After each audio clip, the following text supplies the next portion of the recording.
I'm talking with former Ambassador Mark Johnson, and a very important address coming up at the University of Montana this Thursday. Mark, what will you be addressing specifically? Well, Peter, I'm going to be talking about where we are in the world today, and particularly in light of our current political situation, although I don't want to dwell on that. I really want to talk more about the strategic questions that are out there. And Americans generally have been averse to talking about foreign policy. We're always like, well, who needs it? We've got two oceans, and Mexico and Canada, they're pretty good neighbors, so why do we even bother with that? And I think the reality is we have to. And we have this very turbulent background in the world.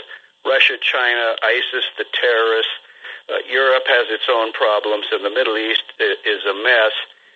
And into this, we have the 45th President of the United States. So I'm not going to dwell on his psychology because I can't, but I am going to talk about some of the things that he must confront and why we need to understand what's going on. All right, please do. If you could just kind of hit the tops of the trees for me.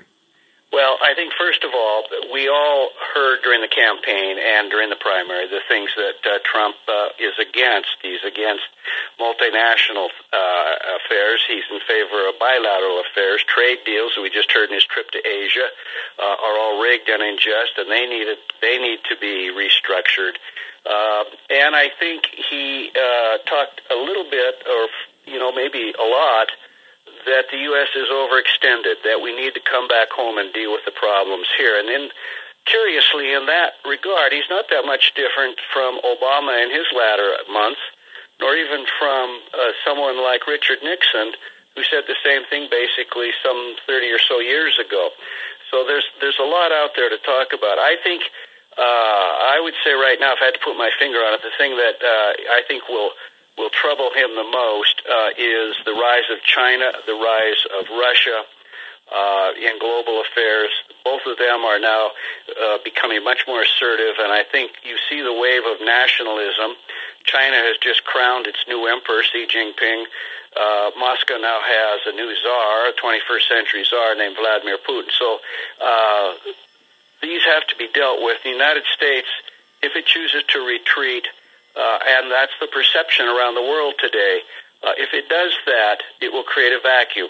And I can tell you from my own 30-year experience in the Foreign Service, vacuums get filled, and it's not always by the right good guys.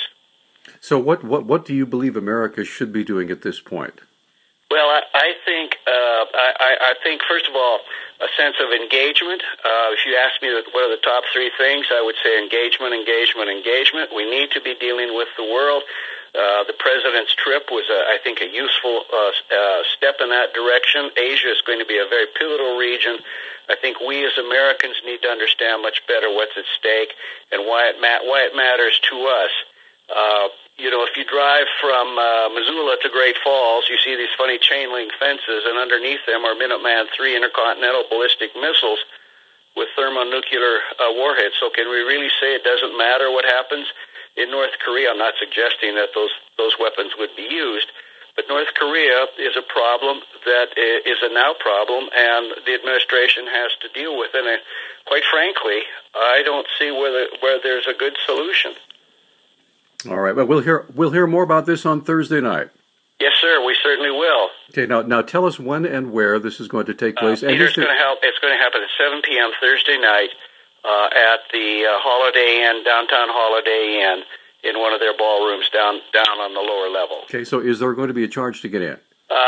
There is a charge, I believe, $8 for non-members, free to members, and free to college and high school students.